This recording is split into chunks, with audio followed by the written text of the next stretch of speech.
On today's episode of New Heights, Jason and Travis interview Ben Stiller.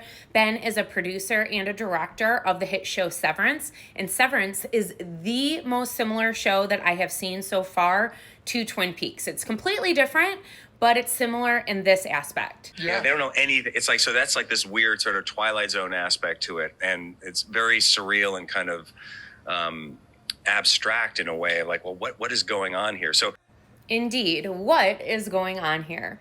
So these are a few coincidences that I found in this episode of New Heights. They could just be coincidences, and I am in no way saying that they interviewed Ben Stiller because the show is similar to Twin Peaks or anything like that. He's obviously a huge find and a huge guest on their show, but there are some interesting things to point out.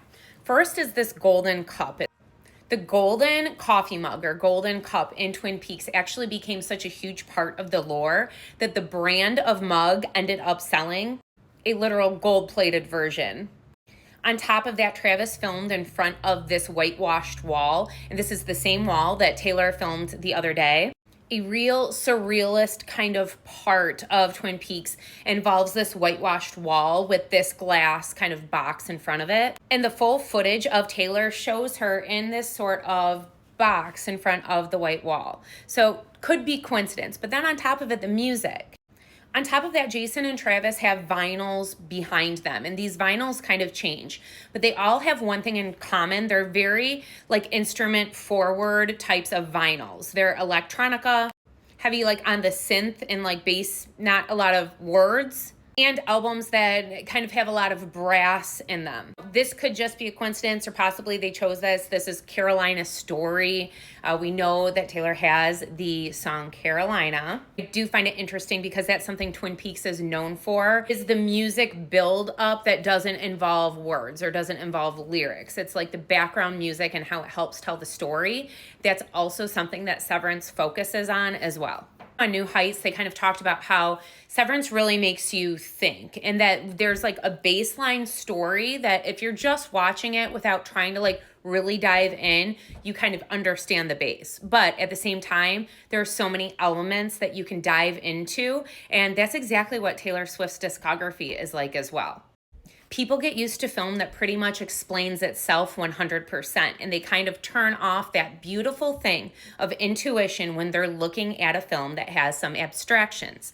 Some people, on the other hand, love these abstractions, and it gives them room to dream. An abstraction is a thing that cinema can say, and it's so beautiful. These pictures and sounds flowing along together in time in a sequence, making a thing that can only really be said in cinema.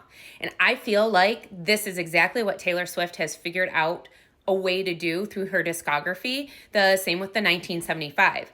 I get that a lot of artists do this. They use symbolism, it helps further along the story, and they link past works. But I believe the difference is that Maddie and Taylor have found a way to actually tell a story within a story.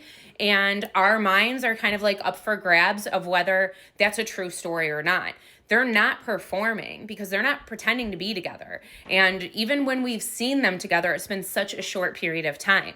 It's the story within the story that is the point. And that's what David Lynch did in Twin Peaks, because the stories within the story is what made it what it is. And I absolutely think Travis and Jason know this about Taylor, and I think that they continue to egg. I know some people disagree, but I think this Tribeca hat is a huge clue that all of this work, all of these eggs and symbols and kind of like nuances pointing to other artists and one another is going to come out eventually, possibly in a film.